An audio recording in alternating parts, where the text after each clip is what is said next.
All right, what we were hoping to do, first off, thank you for renting the RV. We're super excited to hope you have an enjoyable time and vacation, and we're grateful that you chose to rent our RV. This video is hopefully just a little bit of an orientation to help get you familiar with the RV. We find that a lot of times there's information overload when we're going through things all right before, and so this can serve as something you can go back to and look at. Something you can see before, and then you can have questions or get more information when you come to pick up the RV. So we're going to go ahead and let's get started. We're going to start from the very beginning. So at this point, we're going to just pretend that we just pulled up to our campsite.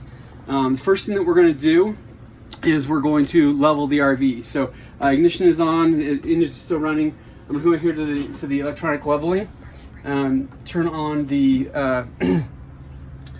leveler. And you'll see the message here that says ready, jacks up, and it's flashing that it's off by the front and the right. So all you have to do is press the auto level button. It'll say it's putting down the jacks, so it'll kind of move around a little bit, and then it will, once it puts down the jacks, then it will try to level, and it will just kind of move. So just give that a second, let it do its thing, and it will it'll level out. Once you're all done leveling, you can see it's going to check and it's going to flash a little bit. Please wait. We're on a bit of a hill, and so it's going to have to go really high to get the front. It most likely won't get the front all the way out, but it will get it to the right, and you can see that it takes a little bit of time and a little bit of patience just to let it do its thing. But it's better than having to do it manually. All right, so once that's done, and in this case it wasn't able to level because of the hill, the hill that we're on. But once it's done, then what we're going to do is we're going to put out the pop outs. So up here on the side, there's a couple of different ways to do pop outs, which we'll walk through a couple of them. But the big ones are up here, this room slide out. Just make sure that you have a clear area. I'm going to go ahead and slide this one out just by pushing this out button, and that will extend out this slide out. I'm watching in the mirror there for the driver's mirror to see if I'm hitting anything, and then you'll see that once it goes out, it'll kind of level out and it will stop. Once it stops, then we can go to the other pop out. For this one, I'm going to open the door and use the screen. You can do this from the back. You can do this from the front. So what we're going to do is here we have the dining room sofa area, which is what we just rolled out, and I'm going to roll out the bedroom as well. So I'm going to go ahead and just hold that, and that will extend out the bedroom. Looking out there and making sure that I'm not going to run into anything. All right, and then once I have my slide outs extended and my levels, so I've leveled and I've extended the slide outs, and now I can go ahead and turn off the coach and get everything else set up. So the other things to kind of look at when we're going through this, I'll start over here at the control panel, and then I'll come back and we can do some of the driving stuff. So over here at the control panel, operation wise, almost everything in the RV can be done from this panel. This first button is for the lights, so you can turn on any of the lights in the RV from here. You can also press on all lights, and that'll turn them all on or all off.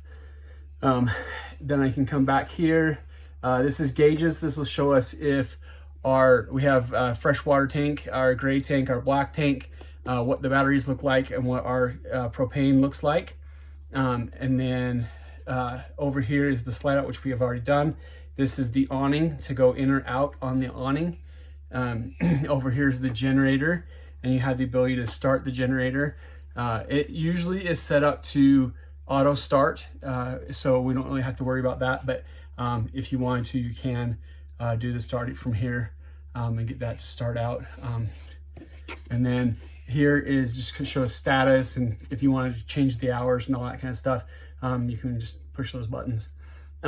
Here we have all the different functions for the utilities.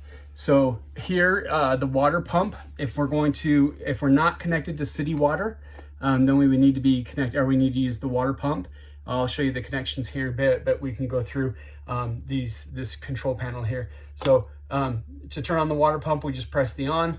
If we wanted to do an electric water heater, we could do electric. If you wanted to do the propane, you could do propane. This is for the power entry step. You'll notice when I open the entry door, the step comes out automatically. And then when I close the door, the step will close. And sometimes that's annoying if we're camping and we're coming in and out and in and out. So you can disable that and just turn it off and it'll leave the step out.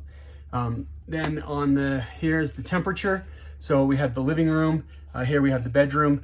We can set those. If you set them, cooler or warmer, it'll tell you what it's set to.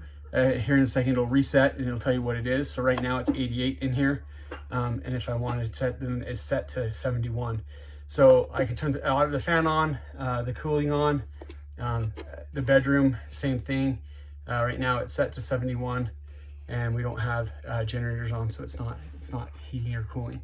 Then here, here is just the fans. You can control these from the buttons as well, but you can control to turn the different fans, bathroom fan, the kitchen fan, and the front vent fan on. All can be done from here. So that's the control panel. There's a lot of things that you can control there. If you look down here, you'll see that there's similar buttons as far as being able to turn on lights, turn on cargo lights, turn on the porch lights, being able to turn those lights off from here as well as from that touch panel. So once we have that kind of our setup stuff there, the other thing to take a look at is this bed. So up here at the top, we have the bed. And so I'm going to turn this key to on, and then I push this button to lower the bed. So if I push the button, the bed comes down. Once that bed is down, you can just let go of the button, it will stop. And then you have this bed up here. There's a ladder, which we'll show you when you come for the checkout. You can hook a ladder here and the ladder will let you go up. And to raise the bed, you just push that button again and it will raise the bed back up.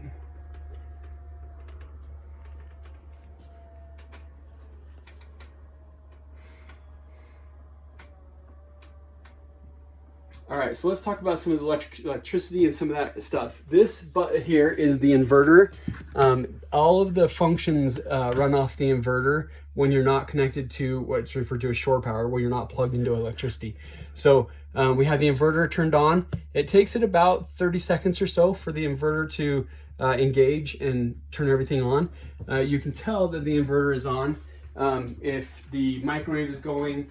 If you're having problems with the refrigerator or the microwave or the fireplace or the TV or any of the entertainment stuff, all of those things run off the inverter. So make sure that green light is turned on the inverter.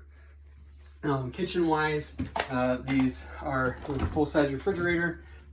It's set up that you can lock while you're driving and then unlock when you're not driving. And then this microwave is also a convection, so that there's the microwave and the convection, and then the stove and the range here as well. The range is really super easy to do as far as if you want to light a burner. It's just turning on whichever burner it is that you want to light. Turning that on, you'll hear it turn, and then click that button or turn that, and it will light. So that's really easy. The stove has to be lit with the pilot light has to be lit, and so that one's a little bit harder, and we can show you that when we go through the